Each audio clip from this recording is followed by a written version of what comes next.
Hello, welcome to the very first session of Jamboree. My name is Ritika Singh, and I'm studying Interior Architecture and Design at the Indian Institute of Art and Design. Hi, my name is Antari and I'm studying fashion design at Kingston School of Art. We're going to be your hosts today for today's session. A few checks. For the information of the audience, please know that this session is being recorded. Keep your microphone switched off during the session and feel free to send in your reactions and thoughts in the chat. The word Jamboree is popularly believed within the scouting movement that the word was coined by Baden Powell with the first Jamboree held in 1920. When asked, he replied, "What else would we call it?" So, what would we call this cross cultural confluence of creative minds coming together? Something that celebrates the ongoing and growing relationships between KSA and IIAD. With this, I would like to invite Ms. Prachi Mittal, who is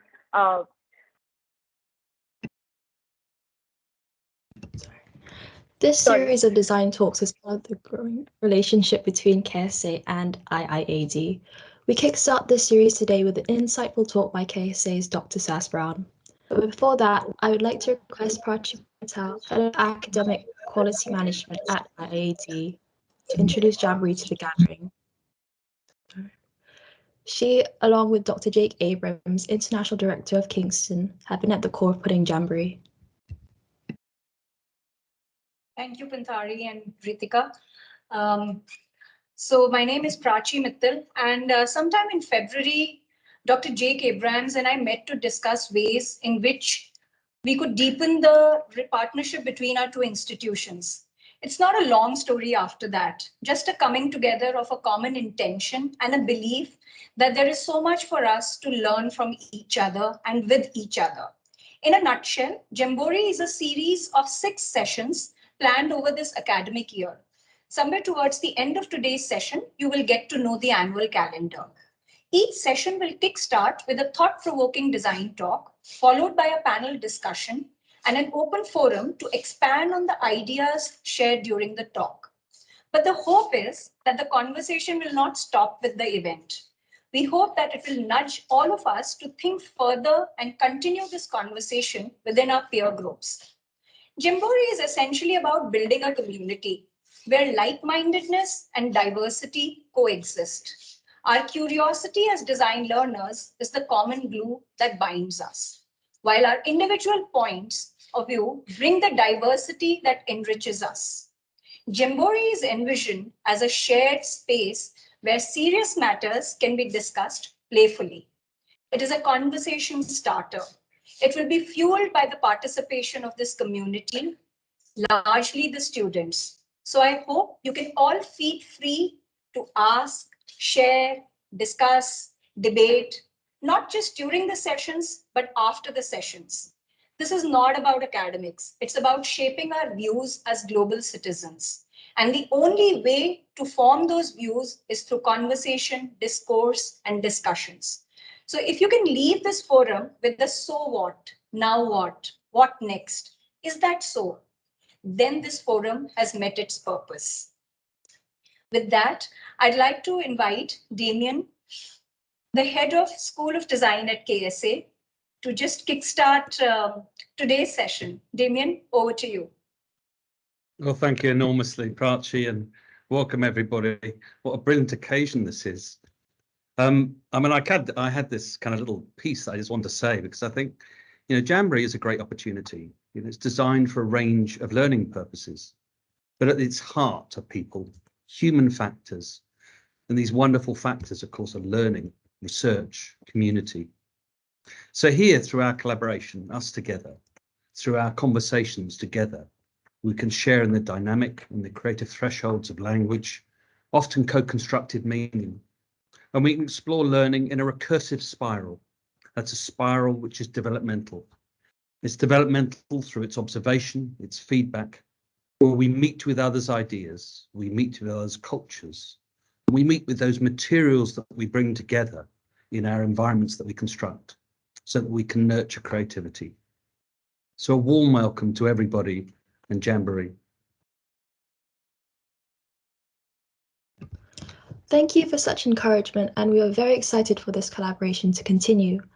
Up next, it is my great pleasure to invite Professor Usha Patel, the Director of Academics at IIAD. Ma'am, please could I request you to come forward and address the gathering today?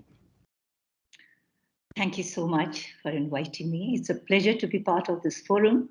Anyway, from my side, Jamboree is overly exciting ballgame altogether because I saw people really organizing in such detailed and informative manner. It's a pleasure to be part of this forum.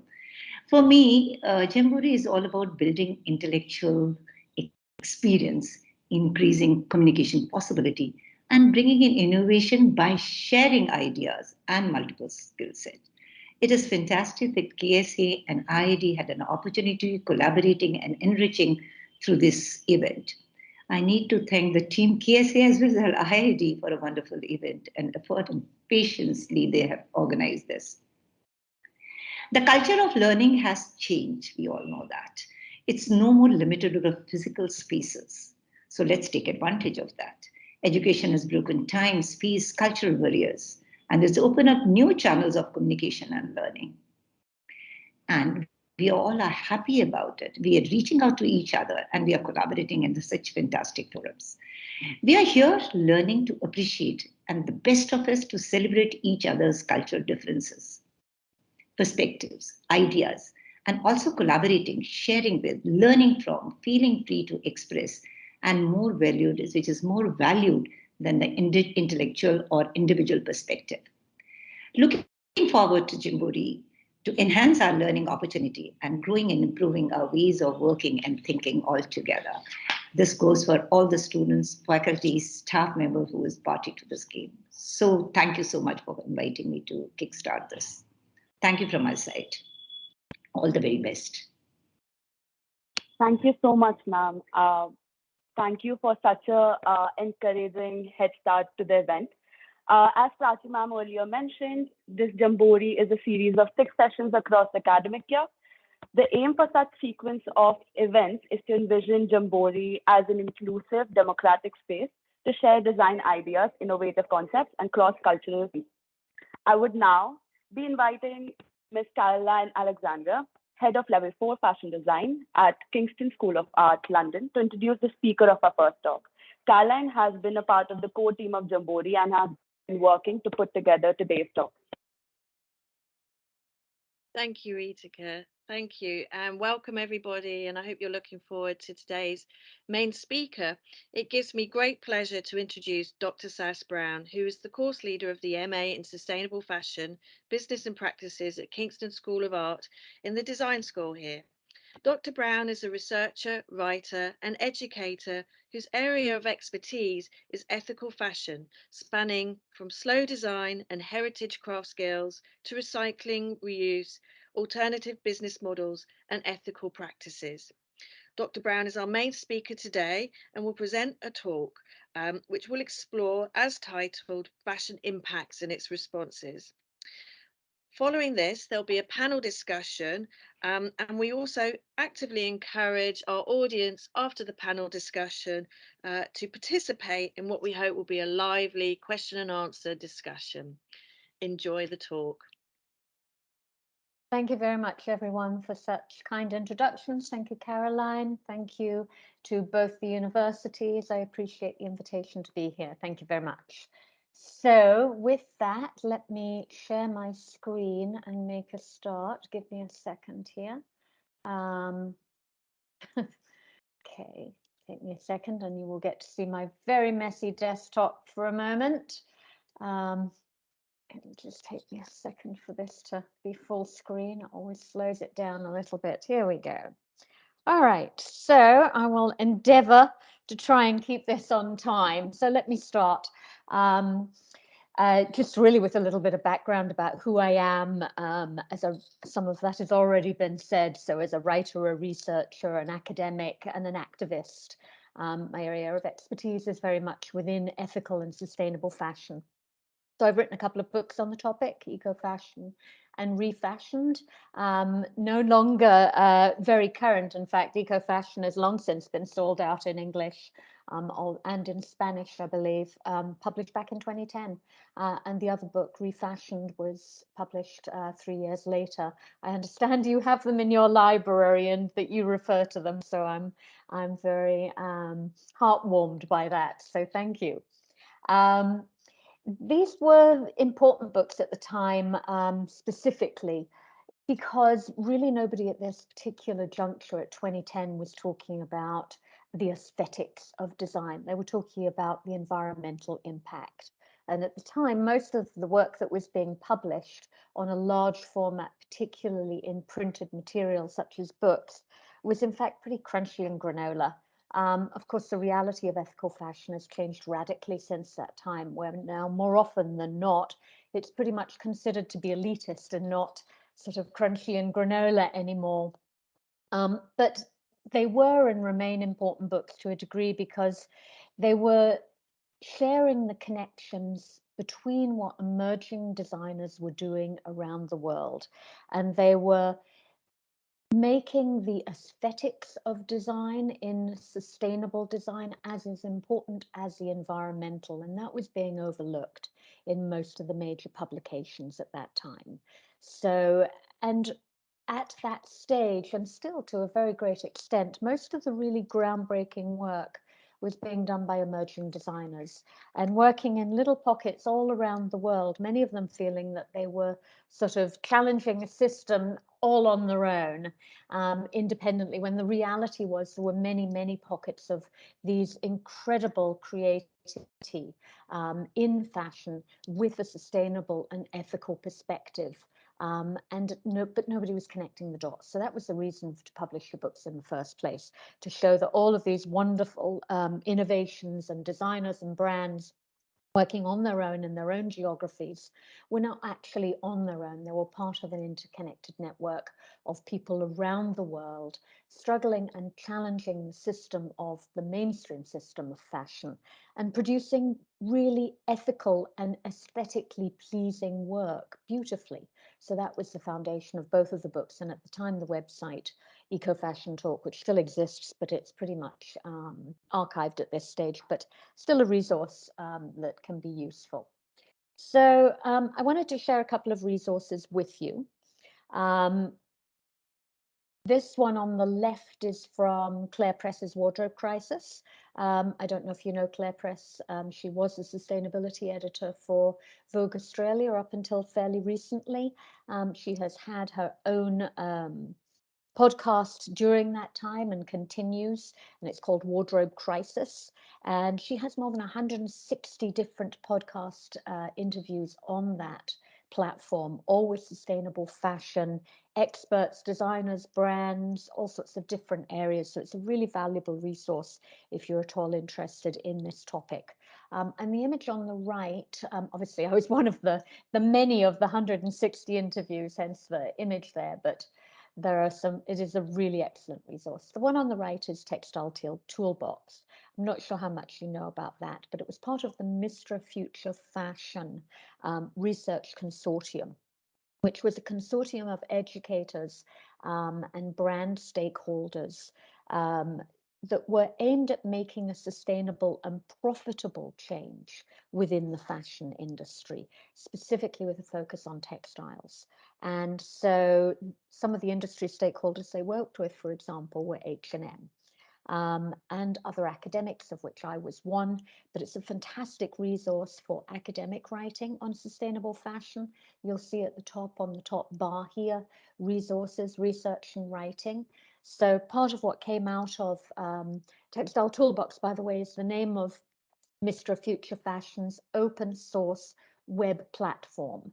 Because this was funded research, some of it remains exclusive to the stakeholders and the investors, but the vast majority of it is open source and it's on the Textile Toolbox. So you can access it there. So one of the outcomes of Mistra Future Fashion was the TED 10 strategies to implement sustainable design in product development. And so all of those resources are listed there, as well as one expert for each of the 10 strategies, of which I was the one on waste, so pre and post consumer waste, recycling, upcycling. So every expert on that space has 3 or 4 different articles, plus there's a whole bunch of different ones from other experts in the space. So just a really good resource to know to access information. And the links for both of these are at the bottom, but honestly, they both come up with a really quick Google search. So they're not hard to find. So just to give a little bit of a sort of background on me, I was the founding dean at the Dubai Institute of Design and Innovation in Dubai, obviously. That's a collaboration between Parsons the New School in New York and MIT. Prior to that, I was the founding dean. That was where I was the founding dean, excuse me. I was the interim dean at the Fashion Institute of Technology in New York. It's a department that oversees 17 sub-departments, all revolving around fashion, art, and design. So I wrote and teach sustainable fashion content for London College of Fashion, for FIT still on design activism, for their design MA. I teach also for their executive studies program, which is completely online, Design for Social Impact. These are all programs that I've written either components of or the totality of. Politecnico di Milano, I teach and wrote a program for them on working with artists and collaborations, Polymoda in Florence as well. And I recently conducted a workshop for the Ethical Fashion Initiative.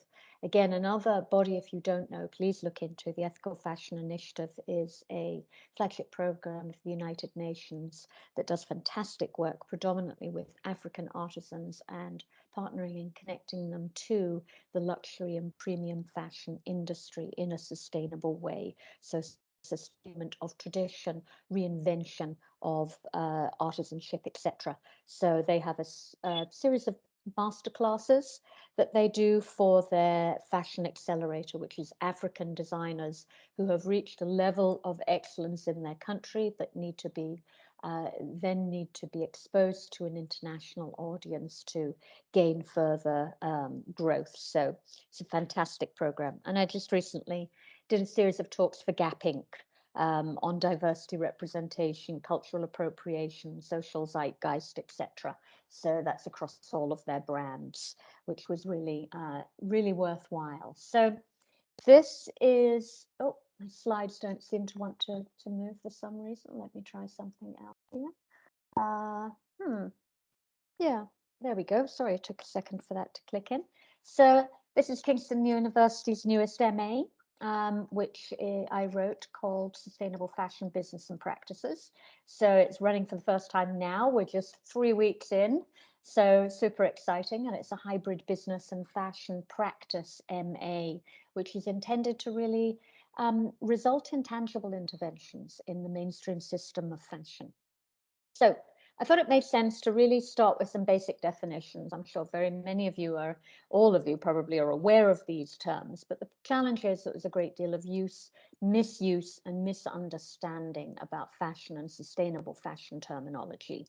Many people, and this is a challenge I constantly come across, think that sustainable fashion is simply fashion, only using, more conscious materials. And of course, it's far broader, far more diverse than simply a designer using recycled or dead stock materials. And so that's a lot of what I want to talk about, broadening those horizons to a much broader conversation. So if we look at the terminology here, sustainability, one of the questions I'm constantly asked in interviews is, how do you define sustainability? And it's actually a question, one of the few terms that actually has a defined definition in the dictionary. And it was defined by the Brundtland Commission, which was a UN report that was actually commissioned back in 1987.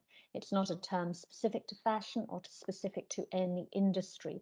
It's simply about ensuring that we don't overuse, overpollute people and planet, so that the next generation are not able to do what we are able to do. So it's a broad definition of sustainability, but nevertheless it is the foundation of it.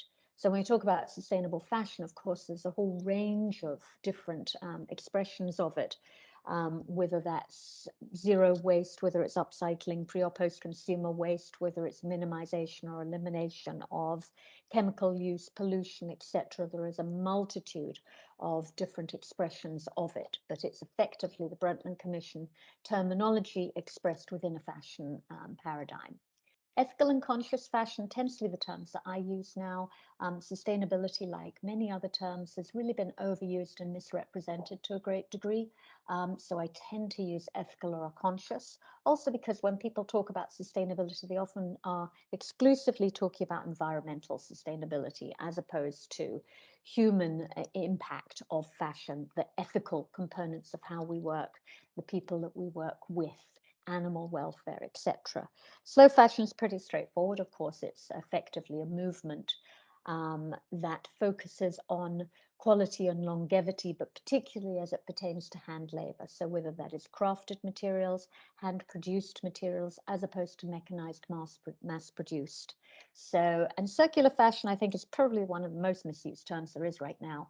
And it has been watered down considerably from its original meaning. Effectively, circular fashion, as you know, fashion is a linear system. It's taking the two ends and connecting them together so that you have a continuous cycle of materials. But what most people tend to refer to as circular fashion these days is simply a continuation of use of clothing or materials, or a single extension of life, when the reality is circular fashion is meant to be circular by default without an end, not just one addition. So it's something that we are in process of developing, and it's the aim of sustainable fashion to come up with circular responses, but we're a very long way away from that currently. So before we can really talk about, you know, the impacts of fashion and of the mainstream system of fashion on people and planet, we have to really get a sense of what the scale of the industry is. And this is where we start to get into trouble, because there is a great deal of misinformation out there. One of the beauties and the challenges of the internet is that information is constantly cycled and recycled, relevant whether it is substantiated or accurate or not. And one of the challenges that we have in fashion, and particularly when we're talking about the impacts of fashion on people and planet, is there are very few scientific studies out there. So most of it is based on projections, guesses, albeit them educated guesses, and that's a bit challenging. So for example, if we look at a couple of statistics here, and I just pulled two for the purposes of this, and it shows the disparity of figures. So from the Clean Clothes campaign, they estimate that there's somewhere between 60 and 75 million people employed within the fashion industry, as opposed to Common Objective. Both of these are extremely reliable, respectable sources. Quote, there's somewhere between 3.4 billion people employed in the fashion and textile industry. So obviously a huge disparity between 60 million and 3.4 billion, and that's just across two different industries. So first and foremost, whenever you're doing any research on the impacts of fashion, the scale of fashion, I strongly encourage you to pull from multiple sources, not just one, because you'll see quite quickly this huge disparity in figures. And there are a multitude of reasons for that. Obviously, within fashion, we have a huge informal economy where we have really no idea, just estimations on how many people are employed on it in that sector. Of course, when we're talking about materials, textiles are used for a multitude of industries. They're not just utilized in fashion, and that's very difficult to differentiate. So those are two of the reasons why there is such a huge disparity, but nevertheless, you need to be aware of it. So when it comes to statistics on the impacts, it gets even more problematic because, as I said, there's this complete dearth of science-based research in this space.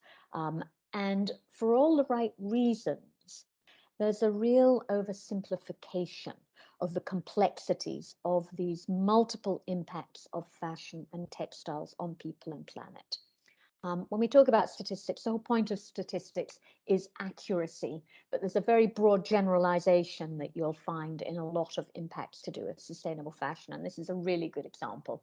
This is an edit from EcoCult. Fashion is the second most polluting industry on the planet after all. First of all, that is an inaccurate statement. We don't know that. Again, if you look at multiple sources, you'll find anywhere between the second and the sixth, and even some higher percentages than that, or lower percentages. So again, there's this massive disparity for the reasons I already outlined. And then just the fact that it says most polluting industry, polluting of what? Polluting of air, oil, soil, etc. You know, this is not a reliable statistic, so it's way too vague. The reason that some of this has happened is because, of course, this sort of binary good or bad, or oversimplification of content is to reach the general public, who, you know, in an age of overload of information, really are not too interested in the detail. So it does get a point across, so it has a reason to be. However, in terms of research and in an academic space, it's not nearly deep enough to actually have any real value. So when I talk about fashion impacts, I usually like to feature designers or brands that are having a positive impact at the same time, as a means of sharing really concrete outcomes of sustainable resources. So generally, I find it easier to sort of subdivide the titles, although it's not quite that simplistic. Of course, many brands, designers, impacts all overlap. So, but nevertheless, we need to have some sort of silo or title. So I generally divide the impacts and responses into pollution, water, waste, and ethics. And ethics sort of encompasses everything that the other titles don't, so particularly labor and animal welfare, and the ethics of how we work. So when we look at textile production, again, we have a disparity in figures, but we know that somewhere of, now a bit more specific, global CO2 emissions, so not pollution, but global CO2 emissions of the fashion and textile industry is somewhere between 2 and 6%. Again, a pretty sizable disparity, but no matter how you count it, this is a huge industry that has a massive impact on people and planet. And these two figures, 2 and 6%, also came from extremely reliable resources in other areas, the UN and the Ellen MacArthur Foundation. So even between those two, there is an enormous disparity of figures. So one of the main contributors, of course, of fashion's carbon footprint, if that's what we're talking about in terms of pollution, is, of course, mass-produced clothing and the really diverse supply chain that we have that circumvents the globe through fashion's supply chain. So I'm not sure how much you know about the tiers of supply. It's something that often isn't covered within fashion design degrees because it's about production and product development. But nevertheless, it directly impacts how you as a designer, the impact that you have because of your choice of materials or your choice of production methodologies. So this is a uber simplified supply chain tier. So if we look at, say, a pair of denim jeans that are being sent to the US for sale, with the tiers of distribution are quite delineated here. So if we go from the raw materials, so in this case, we're saying cotton was grown in Pakistan. There are a number of regions around the world that grow cotton, but for the sake of argument, this particular cotton to grow the denim was grown in Pakistan. However, there are a multitude of different inputs to every product we make. Denim jean isn't, of course, just made from denim. It's made from rivets and zippers and threads and pocket lining and labels, all of these other components. Each one of those components has its own supply chain. But let's look at the denim for the moment as the major input to a pair of denim jeans. So, okay, the cotton was grown in Pakistan, but then it needs to be spun and woven. So most of that production is done in China, as are many of the other inputs for a denim jean. So, however, they're not one of the, it could well be then woven somewhere else. So it could be processed and spun It could be woven in China, or let's say it's a premium denim and it's sent off to Japan now for a premium denim weave. So you're adding another layer to the supply chain here. Then we've got the manufacturing. So somebody has to cut, sew, and make the garments. In this case, we're assuming it's fast fashion or a cheap end product. So the production is done in a country where the labor costs are far lower. So in this case, Bangladesh, and then it's shipped off to the USA. So these are called the tiers of supply. And so a first tier supplier, let's say you were a designer or a brand or a retailer ordering this pair of jeans. Your first tier supplier is the factory that you order those jeans from. Second tier supplier is where that factory sources its raw materials, so where they get their denim, their zipper, their rivets, etc. A third tier supplier is where they get the components. So to get the denim, someone had to weave it. So that's the mill, for example. And then the fourth tier supplier is where the mill gets their actual raw materials, the cotton fiber. So if you think about this in terms of all of the different inputs, and a denim jean is a very basic, simplistic product. It's not like a lined jacket with all of the facings, interfacings, fusings, etc. that it would have. It doesn't have those things, but all of those inputs of zippers, threads, etc. make an extremely complex supply chain. And because the way that mass production has developed, many of these processes are regional. So certain regions of the world excel in these particular processes, and certainly at scale. And that's why this supply chain is so spread around the world to take advantage of cost, to take advantage of the scale of production. So that makes for a very complicated supply chain. And of course, it's racking up carbon emissions every time it's being shipped around. So that is a major source of garment production, carbon emissions. So let's look at some of the strategies that combat this. So we're really talking then about localized sourcing of materials and processes and local production. So this is FiberShed. FiberShed, I think, is the closest thing that we actually have in the fashion industry to a circular fashion model.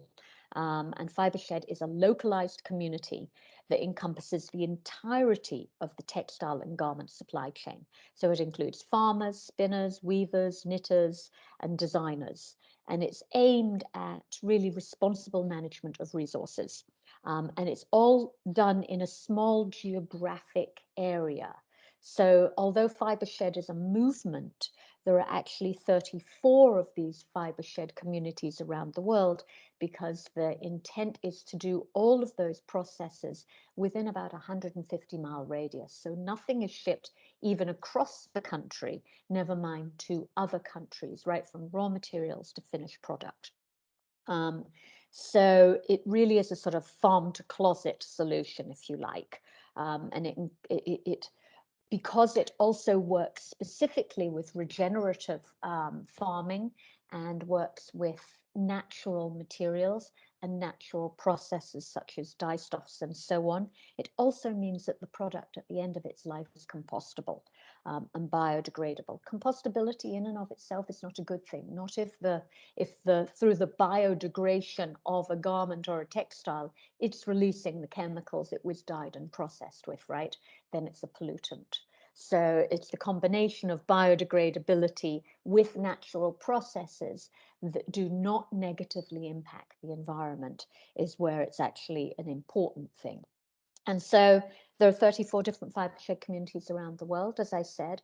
It was a movement that was started in the US, so the vast majority of them are in the States. It's a relatively young movement. That said, there are actually a couple in India. There are 3 in the UK, and the rest there are some in Canada, the rest are predominantly in the US.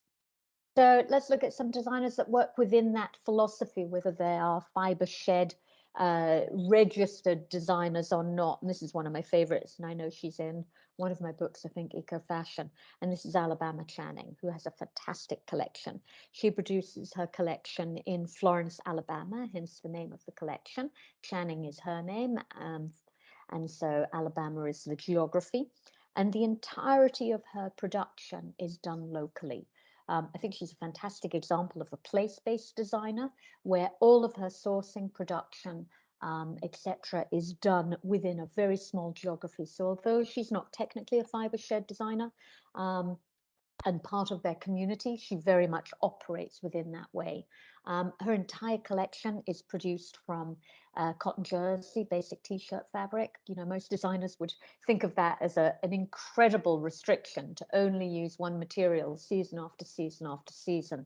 But the reason she does that is that there is a fully functioning supply chain of cotton and cotton jersey production still in the US. It's a major supplier for t-shirt production. So she can literally look out her window and see the cotton fields. It is all processed and spun and knitted locally. She has her own way of working. She has a small workshop factory where she does a regular collection, but she's predominantly known for her handmade clothing. And you can see the level of detail on this work.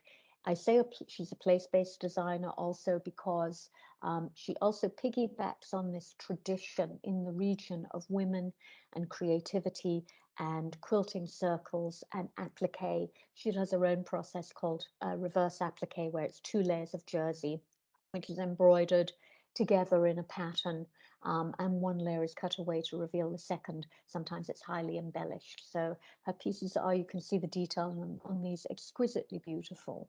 Also very high priced, but she also does workshops, sells her books. You can buy kits online. So there's a way of accessing her work, even if you're not possible to afford that price point. But so a lovely example of place-based design and a reduction of a carbon footprint. In the case of our manufacture, every single stitch is done by hand. They are not touched by machine. So a massive carbon reduction in terms of the production of her garments as well, plus the reduction of the supply chain because it's all done locally. So a really good example of a designer that does that and does it really beautifully. So one of perhaps the easiest ways for a designer, of course, is to reduce their environmental footprint is through the conscious use of materials. So something as simple as shifting from a mainstream GMO cotton to an organic cotton is one of the easiest substitutes there is. There's no difference in how the cotton reacts or responds to regular mainstream cotton. But of course, there is a challenge within that. Only currently less than 1% of all cotton grown worldwide is organic. That's a tiny percentage, and although it's constantly growing each year, we're talking about less than a 1% here. So it's a very minimal growth, despite really obvious reduced impacts, obviously complete elimination of insecticides and pesticides, of GMO, etc., and a reduction of other impacts such as water use. One of the challenges we do face is the sort of demonization of cotton. Cotton certainly is not a perfect crop, and there is no such thing as a perfect fiber or crop, but we're working with a scale of a market that whenever the synthetics lobby increases their margin of sales to a finite market, the natural fibers are decreased. So cotton has been demonized a great deal, and part of that is because whenever you see stats and commentary, particularly about the negative impact of cotton, it's always about mainstream GMO cotton, but the reality is there are actually 6 other alternatives. Collectively, they're better cotton initiatives, but there's a whole range. So it's not just organic or GMO insecticide laden. There is also fair trade cotton, which is about a guarantee of fair labor, fair treatment for the farmers. There's cotton made in Africa, which is about supporting sub-Saharan livelihoods of cotton growing communities. There's real or responsible environmental enhanced livelihood cotton, which is about traceability predominantly. And there's color grown fiber. So yes, that is genetically modified because it doesn't naturally grow, bright powder blue, but it reduces the water need for dyeing and finishing in the weaving and in the garment finishing stage because you already got it in the color that you want. So those are all in alternatives that have a radically reduced impact. And so when you see the impacts of cotton, someone saying, you know, it's responsible for whatever. They're talking about mainstream cotton, and they're not considering all of these other alternatives. So collectively, all of those alternatives account for about 19% of all cotton grown, and collectively they're called preferred cotton options. So let's look at some other brands that have a positive impact. This is Spanish brand EcoAlf. They're a really interesting brand. They're a bit more like a trendy or urban Patagonia, if you like. So it's urban outdoor clothing.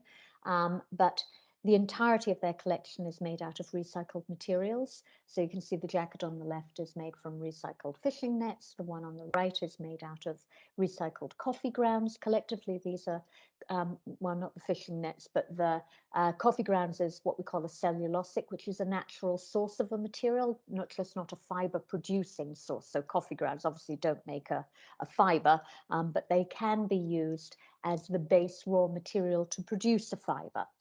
So they also work with recycled polyester. They work with coffee grounds, as you can see, recycled wool, cotton, tires for a range of flip-flops. And they have a network of 2,500 fishermen that they work with, who collectively collect plastic while they're out fishing, and that becomes the raw material for some of them fabrics. This is a lovely example of, if we move on to waste, a lovely example of a brand that works with reducing their waste, or in this case, absolutely eliminating it. They're a zero waste brand, but they also use other people's waste. So Tonle is based in Cambodia, which is a major fast fashion producer. And they collect the waste from the other factories, and that's what they use, excuse me, that's what they use to produce their collection. But they also utilize all of it. They don't waste it away. So for the tiny little scraps that are left over after they've produced garments, they have two strategies that they use. They use a lot of cotton jersey. Of course, we're talking about a common fabric in fast fashion. So it's cut into tiny strips, it's connected together, and they hand knit it into a range of sweaters.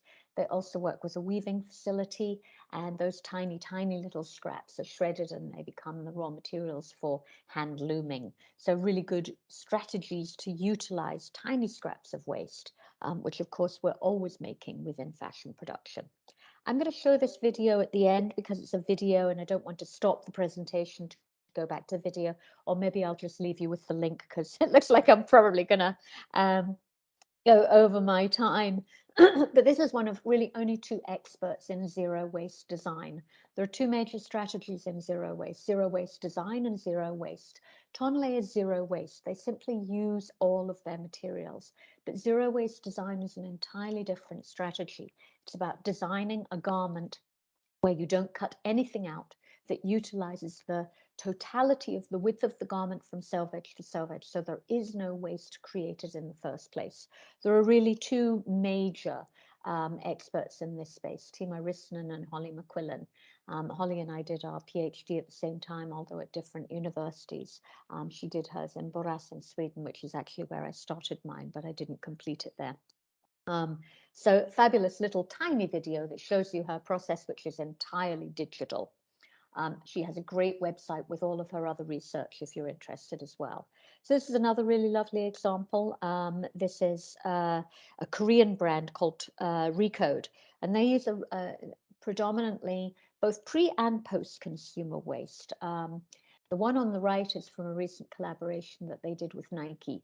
So sourcing Nike's waste and making a limited edition collection of upcycled garments. They're a really creative agency. They're part of a huge Korean brand or company called Kolon in South Korea. But so they utilize some of the waste from the other brands that the mother company produces. So you can see part of a leftover man's jacket on the left. All of their pieces are highly limited in number. They're literally only about a half a dozen pieces. So they'll have a label on there that says 1 of 6, 2 of 6, etc. But they also use some really unconventional sources. Too often as designers, we think of using waste simply as leftover fashion fabrics, but there's a much greater waste stream of waste than that. So they use things like car seat covers or seat belts or car airbags as source of materials for their redesign. So a really creative company.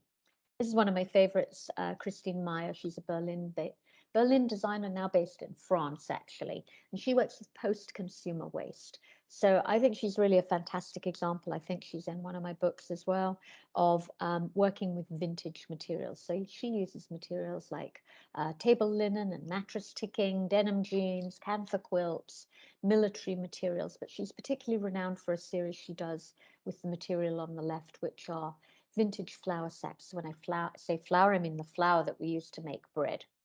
So these were the farmers' sacks who would drop off their grain to the miller to be milled. And so because she's based in Germany and these are vintage, they have this fantastic Gothic script with the name of the farm, the number of the sack, etc.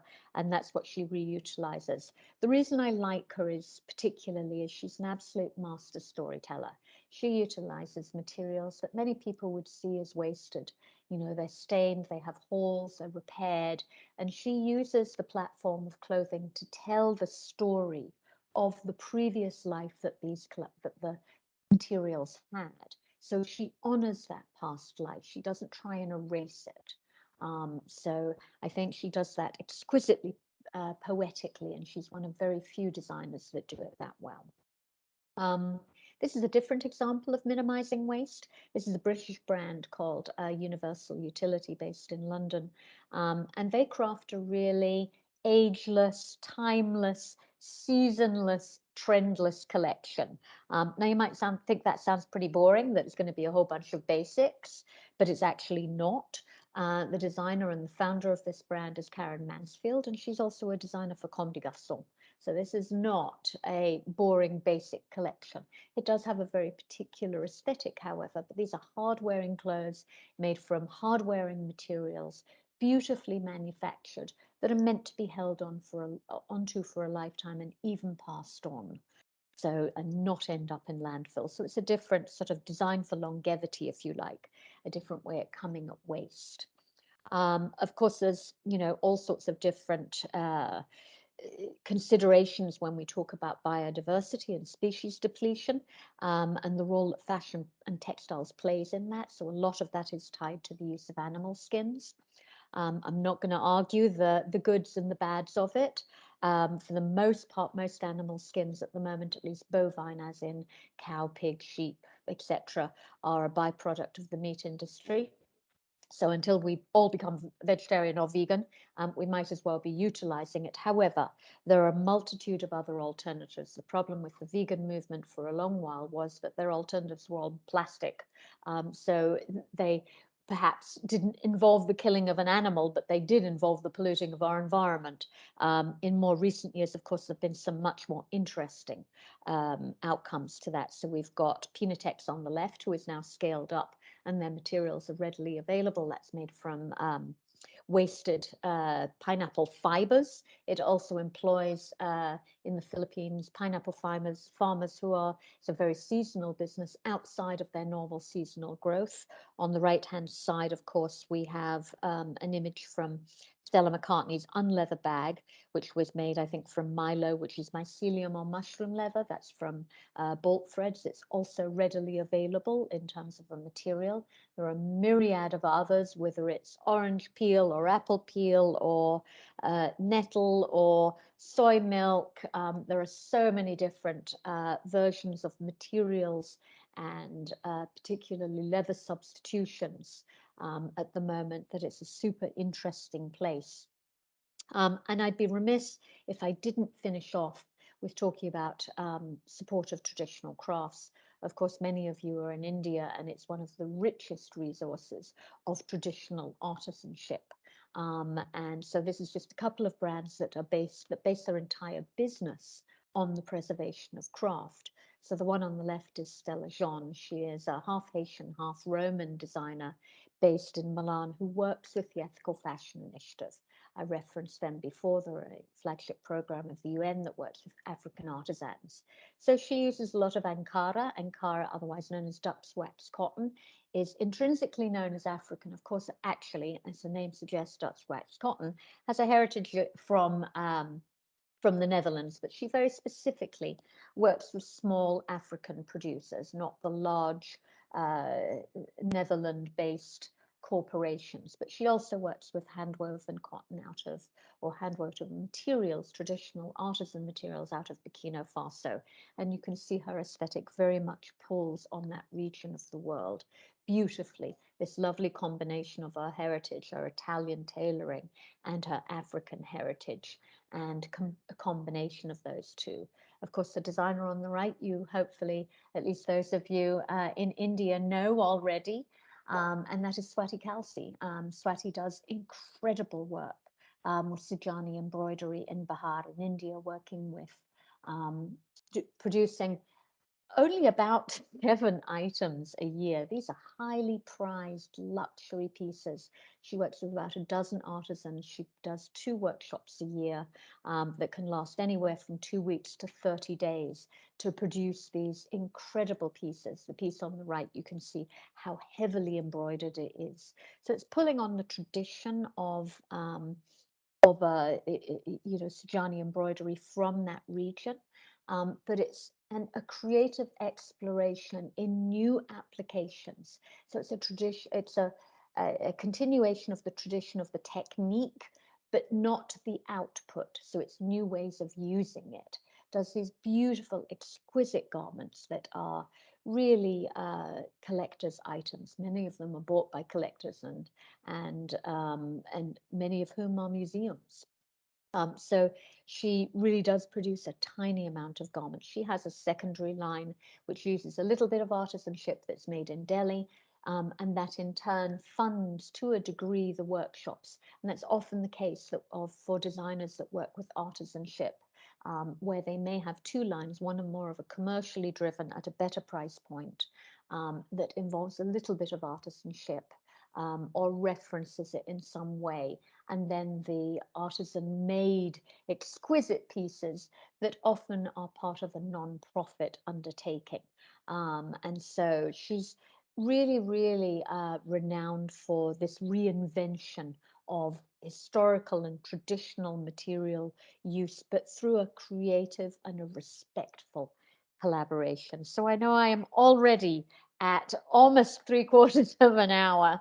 So I think that's my last slide. It is. I've just got some references here, and I know that you have this to share. So, but most of these people will come up with a really quick Google search. So even if you don't get a screenshot of this or get to follow up with it later, you will have, you should be able to find it. Let me stop sharing my screen so you don't have to stare at my really messy desktop any longer. There you go. So thank you. Thank you so much, Sas. I think it was brilliant, whatever. I was so engrossed in what you were saying, and there were such fantastic points that have come through. So we are soon going to have a panel discussion, and so I'd like to just quickly introduce our panelists. Maybe the panelists could switch on their videos so that everyone could see you. So the first person on the panel is Shipra Kukreja. She's an associate professor at IIAD with teaching interest in design, process, and sustainability in fashion. Shipra's research interests lie in exploring global perspectives in fashion and design, as well as social, cultural, environmental, and its impact on fashion. So let's welcome Shipra. Hello. The second person on the panel we have is Caroline Alexander. She's a senior lecturer at KSA in the fashion design department. Caroline's subject specialism lies in fashion design and fashion history and theory. She has been teaching at the university in her current role since 2016, and she first worked at KSA in the year 2006. Hearty welcome to you, Caroline. We have 2 students with us. How wonderful that we can have their perspective to do with what is it that Gen Z is thinking about sustainability. May I please request, Gagan, your microphone is on. May I please request you to put it on mute? Thank you. Thank you so much. So I'd just quickly like to introduce Shreya Goyal. Shreya Goyal is a BA Honours Fashion Design student at IIAD. Shreya is a hardworking person, always keen to learn new skills. She did her internship with National Crafts Museum. She has developed an interest in the field of research and experimenting as she is persistent to learn more and to absorb what the process has to deliver. So hearty welcome to you, Shreya. And we also have a student, Elena Ward. She's a fashion design student undergraduate at KSA. And Elena is passionate about creating fashion garments that have a deeper significance, narrative, and purpose behind them. The use of sustainable fabric is also a key element of her work. So hearty welcome to you, Elena. And maybe I'd request Caroline to ask a question that you have for Sass Brown. Thank you, Sunita. Thank you. Thank you for that talk, Sass. Really, yeah, fantastic. I was equally engrossed. So my question is that there seems to be a lot of guidance about sustainability and initiatives as set up by national governments and multinational organisations such as the UN, who you mentioned. But which countries are actually implementing legislation against unsustainable fashion industry practices? And I'm just wondering what issues they face in effectively implementing legislation. So I'd be keen to know your thoughts. Thank you, Sass. Thank you for the question, Caroline. Yes, okay, that's a naughty one. There's a number of, it's all good. It's a really important conversation to have. It's quite a complex one, of course, because we're talking about the world and every country. And in the case of the US, every state has different legislation. So trying to even just keep up to date with it is its own challenge, but that is a massive challenge for a brand that works in an international community and sells worldwide, because they have to, adhere to these regulations as best they can. So there are a number. In the UK, of course, we have the Modern Day Slavery Act that was introduced back in 2015, where all UK businesses, not fashion specific, have on their website to state that they are actively researching and ensuring that slavery is not part of their supply chain. However, it's a good example of a number of other legislative undertakings that are really good in terms of the intent, but the implementation has no teeth. There is not a body that follows up on this and ensures that the companies or brands are actually doing what they have to state publicly on their website. So it's not just about implementing new legislative restrictions or guidelines. It's about the follow through and the follow up of them and how effective that is. I mean, most countries, particularly garment producing countries, have legislation that minimum wages or work hours or health and safety restrictions in garment producing workshops and factories. That doesn't mean they're actually adhered to just because that legislation is placed. So it's twofold, and that's part of the problem. There have, of course, been, in the UK, we had there's a number of bodies that are working with the government, such as the British Fashion Council. They have an inclusion steering committee, for example, which is about instituting positive fashion within, and that works with the mayor that works within fashion. But again, they're a committee that's working with the government to develop new legislation. New York State has really strong recycling requirements, and that's been a really interesting case. But again, it's New York State, not America writ large. But because they changed their textile recycling legislation, it helped develop a bunch of services that supported the recycling of textiles. So previously, when the law came out, it was like, okay, you're going to have to, if you're producing a scale of textile waste, irrelevant whether you're a designer, a dressmaker, or a factory, whatever, over a certain scale of materials, you have to recycle it. But quite honestly, there were not the supports in place to recycle it other than you put it in a bin and you don't know what happens to it afterwards. So the changing of legislation in New York allowed for the development of a number of services that support the recycling of textile fibers and textile materials, which is really good. So that's a good example also of how government legislation can actually help build new businesses and services that support some component of fashion supply chain. There's also, again in New York's been particularly active in this space. They have the Fashion Act legislation, which is a draft bill at the moment. And that is about requiring fashion brands to make a minimum of 50% of their supply chain public.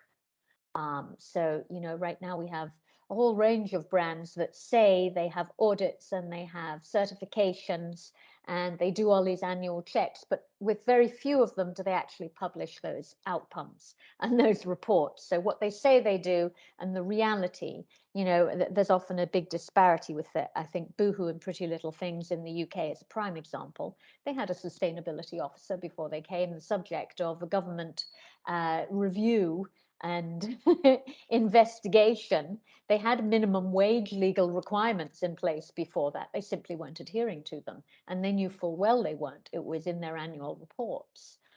But you know, it took a government research to air that publicly. So, you know, but this new New York law does seem to have a bit more teeth. So that's publicly reporting the supply chain of, you know, the impacts that they have through it. So that's a really good one. But yeah, it's really diverse from one geography to another. And I honestly don't know what the legislation currently is in India. It was a really long-winded answer. Sorry, but that's a very complicated question. Thank you. No, I know it's hard to reduce these discussions and debates into one question, and I'm sure this could be a talk in itself. Yeah. Yes.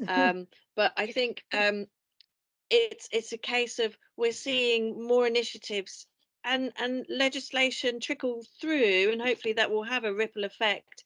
But I guess it's whether it's going to happen fast enough, because action's needed now. But hopefully we see greater accountability. So and featuring that on political agenda, as you say, within the industry as well. So yes, a kind of generalized question, sorry. And I'll hand over to my next panel member. Thank you, Sas. You're welcome. Hi, Thank you. Sas. Hello. Hiya. I was intrigued to know what you would think about this question. So I've noticed that my Gen Z generation are heavily influenced by micro trends and fashion brand hauls, which are like rife on TikTok and Instagram, and whether you think like a culture of overconsumption is being created, and especially like that's quite important for a younger generation, because do you think that will be quite difficult to overcome as we get older? Yeah, I think that we have a massive cultural shift to make in terms of how we value clothing and fashion, and the price we pay for it. Right now, fast fashion has a hidden high price tag. It's not the price tag that you pay at the till for the garment. It's the price that the people in the supply chain and the environment play in the production of that clothing and those materials, because effectively we can't sell, you know, $5 and $10 tops in the high street without taking advantage of people and planet. It's simply not possible. So the entire fast fashion industry is based on taking advantage of people and planet. That's their model. And so, yes, over not just in your generation, but prior to this constant speeding up of fashion trends, you know, has resulted in enormous consumption. I mean, our consumption of clothing in the West has gone up 400% in the last 20 years. Yet we actually spend less on that clothing than we did in that same timeline. So, I mean, I think that shows the speeding up and the scale of that, and that by default has engendered, you know, if the top you want to buy for a quick night out at a club is the same price as your Frappuccino from wherever, it's going to be viewed as disposable as that. And so, your average UK American has 20 pieces of clothing in the back of the wardrobe they'll never wear. Average amount of wears that a piece of clothing has in mainstream where in the West is 3 to 4 wears, only lasts 3 to 4 years before it's discarded. I mean, that is a culture of consumption. And consumption is ultimately the root of our problem.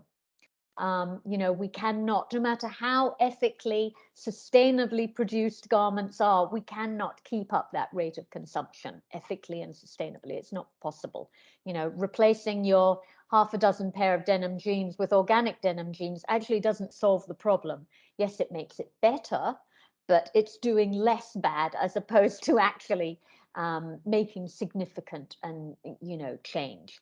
But yes, of course, social media has played a huge role in this. I mean, fashion halls aren't new; they've been around for a while. Influencers going out to wherever Primark and buying dozens and dozens of pieces and trying them on and discarding half of them. And so that's been going on a while, right since the beginning of vlogging and blogging and everything else. So, but yes, it's TikTok and, every new media sort of puts it on another level. But so do the brands. I mean, if you look at, Fashion Nova or Boohoo, Pretty Little Things, Shein, I mean, they have daily trends. We've gone from fast fashion with Zara back in the 90s, meaning more than 2 collections a year, more than a spring, summer, and a fall, winter, but doing, a collection every 3 months, to now where there are daily and weekly trends. And, that's sort of putting the culture of consumption on hyperdrive, which is hugely problematic. I don't see that it can get any faster. So I think the only way is to slow down at this stage. But yes, making a culture shift in how we value our clothing is massively problematic and challenging. Thank you, Sass. That was brilliant to hear. You're welcome. Thank I think something needs Thank to you. change. Maybe I'd like to request Shipra to add on to her thoughts on the subject, please. Hi, am I audible? Yes. Yes.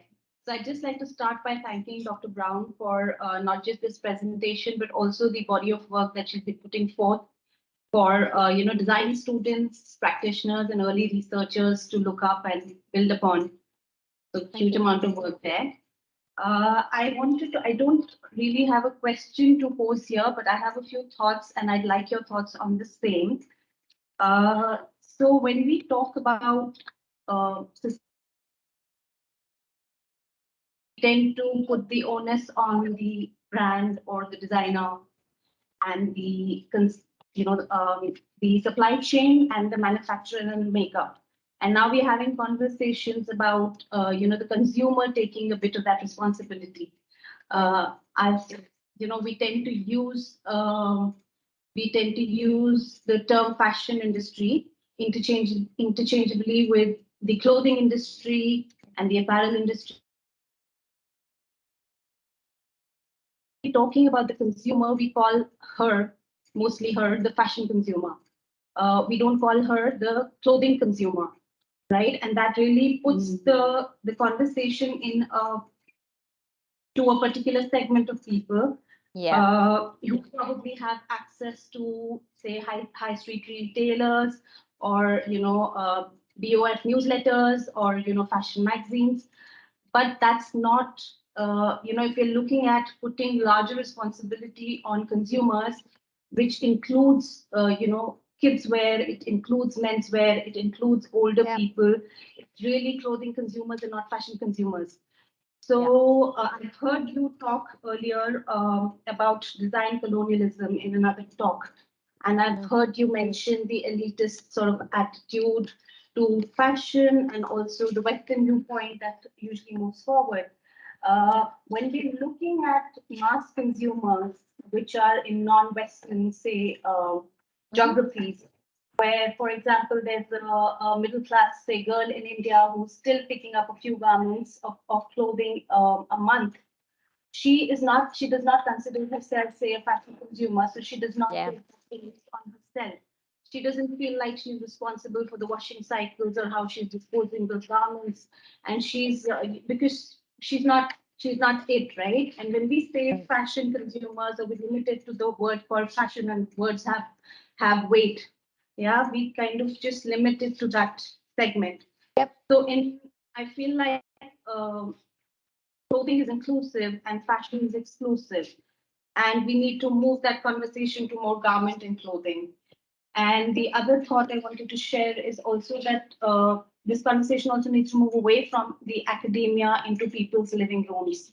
And when we tend to sort of, we have these conversations, it's great. And it's great that researchers are putting up all of these conferences and stuff. But for everybody to be involved and to be taking ownership, it has to become everybody's problem. And clothing is everybody's problem. Yeah, so I just, if you have any thoughts on this. Sure. Quite a lot to unpack there. Yes, there has been a lot of increase on consumers' responsibility.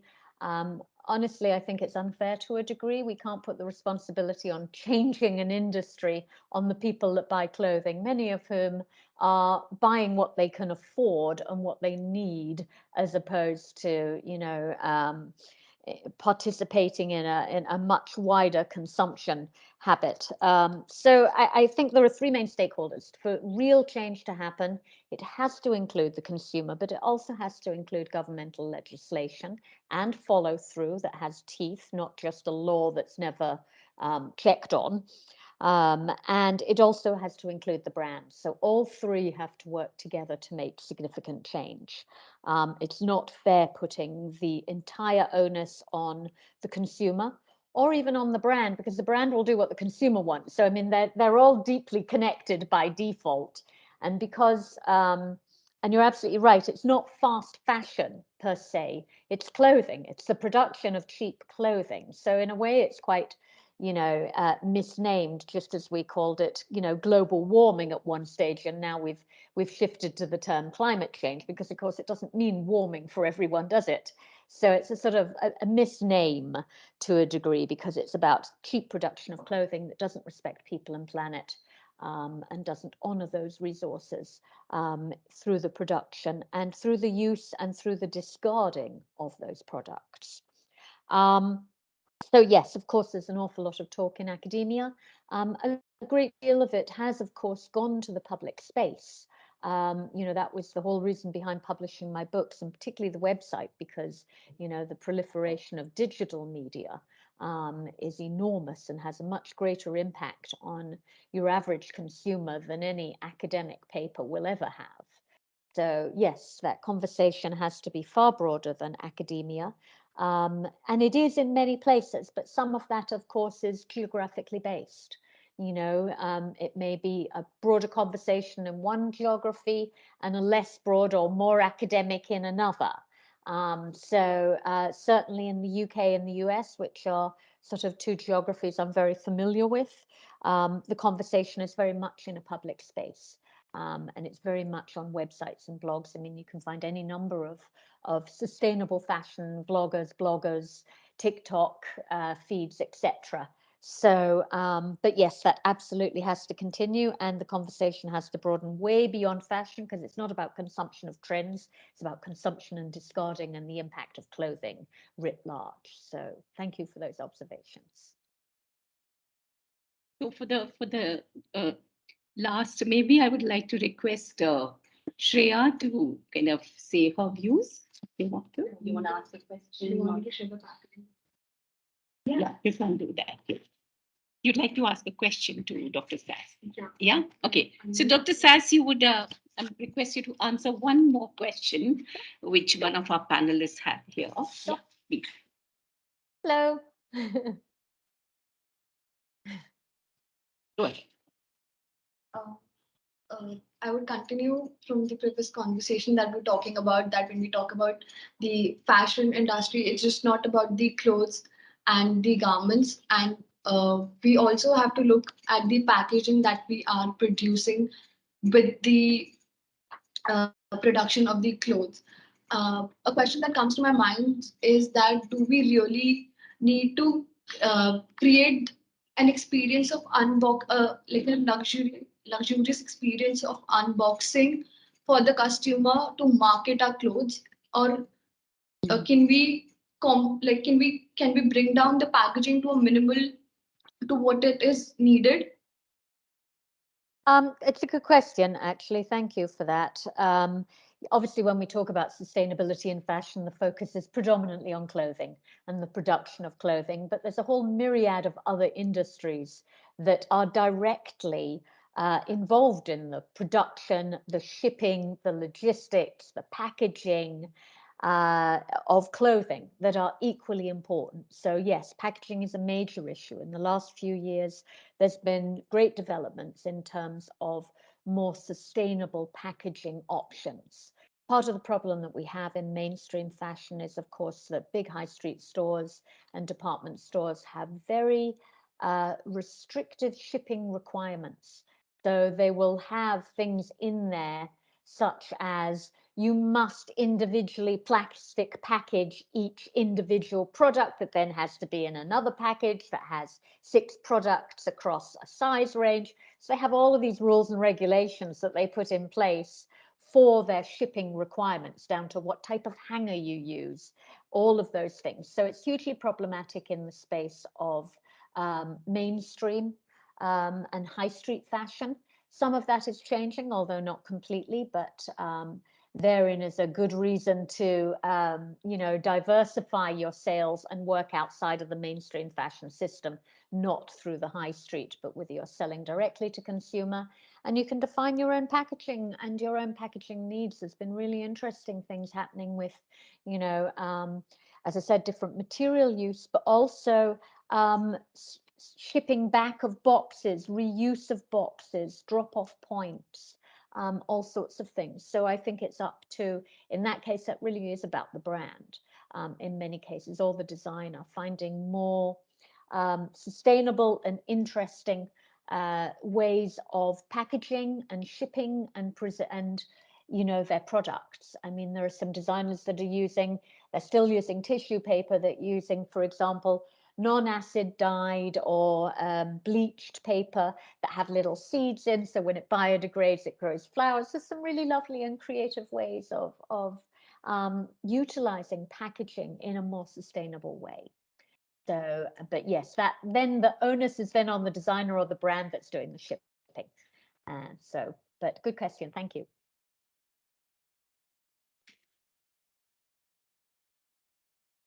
Yeah. Beth, if I may ask you one question. There was something on your slides that you said something so beautiful about this brand, something called universal utility. And you said how these garments are ageless, timeless, seasonless, and designed for longevity. And they could be passed on to the next generation. Wow, it sounded so wonderful to me. But how do we deal with this, when we talk about the consumer who wants to change the wardrobe after every 15, 20 days? We can't really. I mean, there isn't a simple answer to that. Obviously, it requires a values change in how we purchase, what we purchase, and how we value it. I am a universal utility customer, so I do invest in their clothing. Interestingly, most of it's made in India, and it's made in a traditional lean manufacturing model, which means that the garments are entirely cut, made, produced by single practitioners instead of on a line where someone just sews a shoulder seam or just cuts things out, which leads to a lot more valuable work experience, skill development, and a more quality made garment, because that person is then responsible for the entirety of the garment, not one single small process within it. And of course, most of their fabrics are cottons and linens and natural fibers. So it's a culture change, and that happens to a degree, I think, with age and with knowledge, right? When we understand the impacts of the things that we purchase on people and planet, and the role that we can play to improve on that, and just a focus on how much we waste. I mean, you know, our value system is based on what we earn and how we spend our money for the most part, right? At least in the West and in the capitalistic system writ large.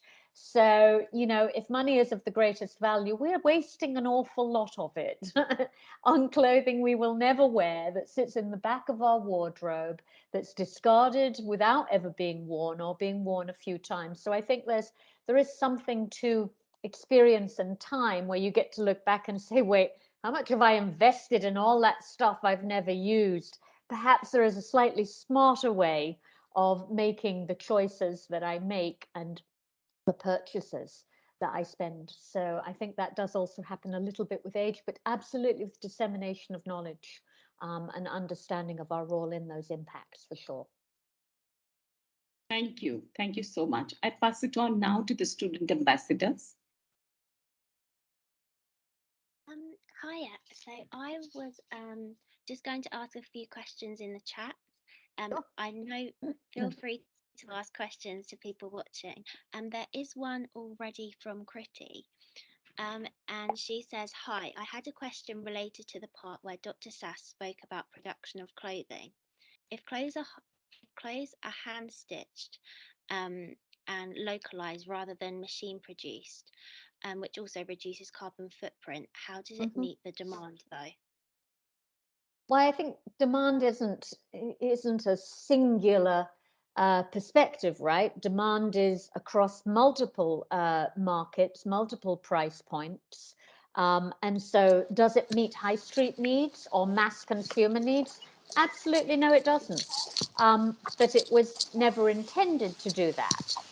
So it does produce a beautiful garment that people invest in, that people purchase to hold on to and to continuously wear.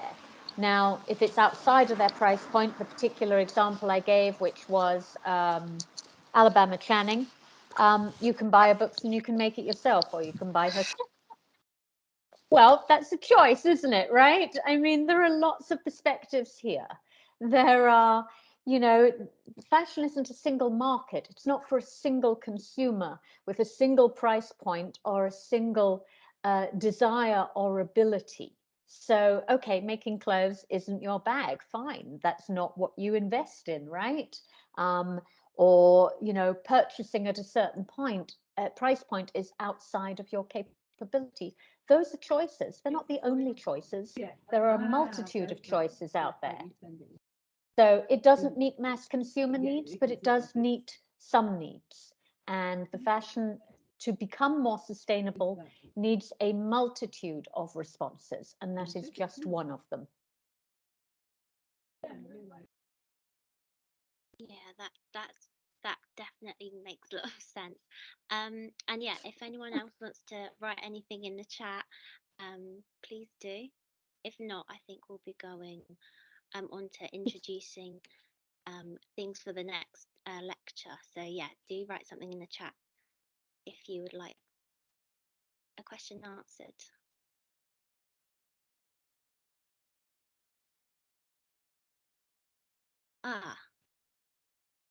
Someone asked, apologies if this has been answered already.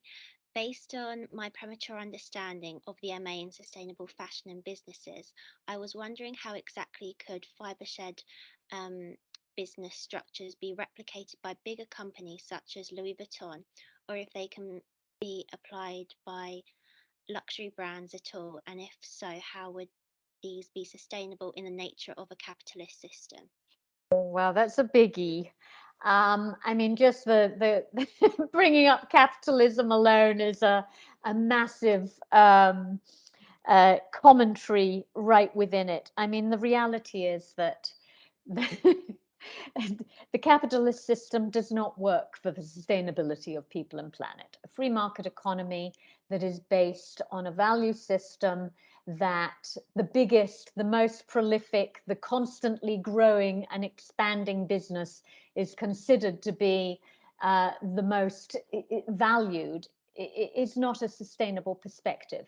You know, our value system within most industries is proliferation. So in terms of fashion, we're talking about a brand growing to the scale that their product is available worldwide in a multitude of different markets, different geographies, and the constant growth. The basis of, a publicly traded company is profit, its return, its quarterly returns to the investors. That by default is not a sustainable model, right? We can't have incessant growth, constant growth, infinite growth on a finite planet with finite resources. The two things are diametrically opposed right there. And hence the growth of things like better businesses, B Corp, not-for-profits, etc. Because that system simply doesn't work in the long term. Can fibre shed be scaled up? To a degree, but we're talking about natural processes. We're talking about processes that are defined by the seasons, by the time and the labor and the skills it takes to produce and to do those processes. And therefore, by default, it is something that is more limited. So again, if you were talking about how do we take these fundamentally more ethical models and scale it up to mass production, by default, that's antithetical. By scaling it up to our current level of consumption is unsustainable. No matter what system we use, we have to change our consumption. So can it be scaled up to a degree? Absolutely. Levi's have already committed, for example, to replacing all of their cotton growth with hemp, which has a much lower environmental footprint because it doesn't use water, pesticides, insecticides. It's grown in cooler climates, so it doesn't require intensive irrigation or any of those things. So certainly brands and mass markets can play a role in minimizing, reducing our impacts. But if we're talking about fibre shed, there is a finite ability to grow. It is geographically based by default. And yes, there could be a multitude more of fibre sheds around the world, but we also have to combine that with a reduction of our consumption. Thank you so much, Dr. Sass, for answering those questions. You're very welcome. I think we'll hand over, shall we now, because we're conscious of time. Thank you for that. So shall we hand over to Sunita and the student ambassadors? Yes, Thank you. you. The student ambassador Ritika is there. Yeah. Yeah, I'll take over from here. Thank you so much again, panel and ma'am Sass Brown, for such an intriguing conversation. Now I'm very happy to invite Mr. Jim Chadda, founder and CEO of IIAD Delhi. Thank you, sir, for taking time out today to be here with us today. Can I please request you to address the gathering? Thanks, Ritika. Am I audible? Okay, perfect. Yes, it's really wonderful to be part of the first Jamboree session. I really personally enjoyed the talk on sustainable fashion by Dr. Sass Brown. Thank you very much. And interesting thoughts by a number of our own students and ones from KSA, as well as faculty members. As probably most of you know, that KSA is an integral part of IIAD. It's been a collaborative partner since we started IIAD about 8 years ago. And the collaboration has grown from strength to strength over the years. But I'm really, really excited that we're finally able to get sessions going such as these across staff and students between two different parts of the world. I'm sure there'll be interesting insights, Indian perspectives, UK perspectives, global perspectives, and look forward to many more such dialogues and discussion. And I'm sure this is just the beginning and there'll be many more to follow. So pleasure really being part of it. Thank you.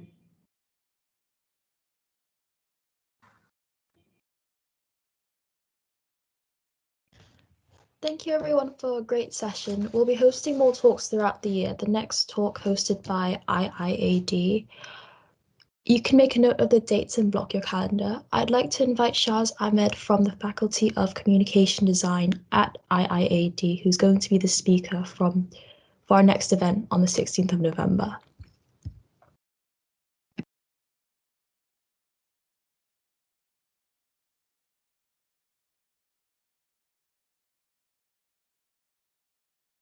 Yeah, hi. I'm Shahz Ahmed. I'm an animation film designer, filmmaker, and illustrator. And thank you so much, Dr. Brown, for your deep and insightful talk.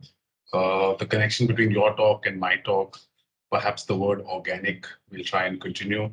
But we'll get into the realm of communication design, storytelling, and perhaps the organic of the image making. I will have a session on material animation and the tactility of it, the movements of textures, the innovation that the material animation lends to the whole process of animation and image making, the joy of material animation, my personal journey, my realizations, my understandings of my influences within the area of material animation. And I would be sharing works that students have done and the innovation that they have done within the whole material animation realm. And what specifically excites me and what I really want to share is when the world is headed towards the whole AI and mid-journey and the image making and the digital of it all, where does tactile material animation stand in this world? You know, and according to me, it sort of lends to a lot of originality and innovation and and the current buzzword within animation around us here is specifically motion graphics. And how does material animation lend itself to motion graphics and perhaps what India could offer? So with that, I shall see you next time. Thank you. So much excited to see you on the 16th. Moving ahead, can I now please invite Mrs. Rachna Imam, faculty for Fashion Business Management here at IIAD. Ma'am, can I please request you to give the closing comments?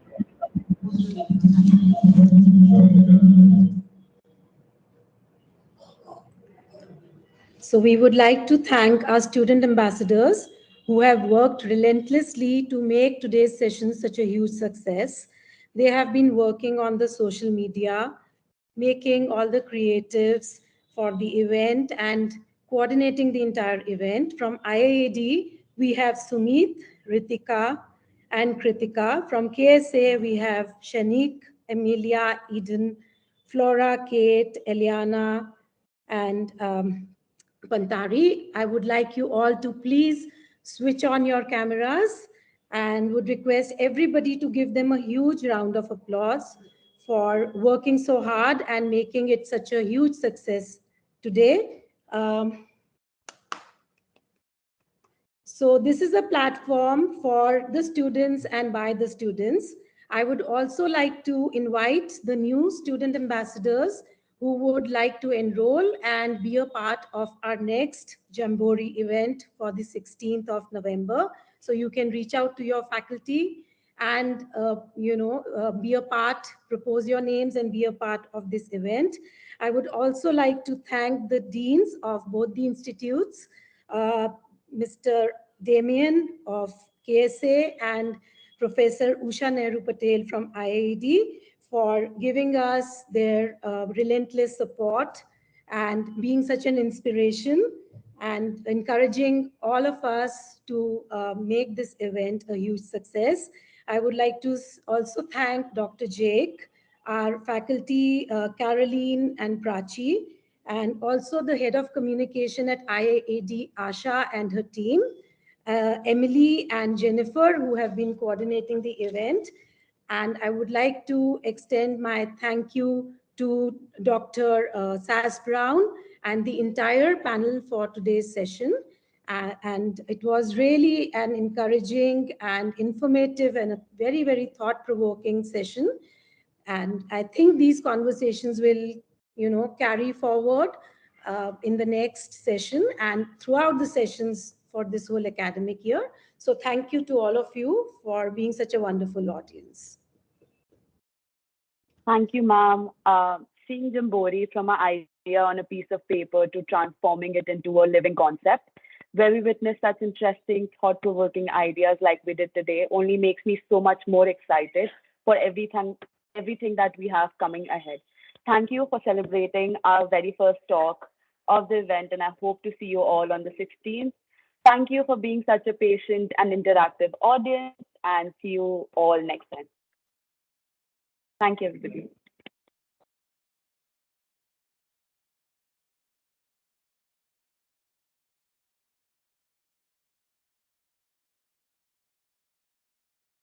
Thank you from KSA. Well done, everybody. Thank you to our audience. Look forward to the next speak with you, Shaz.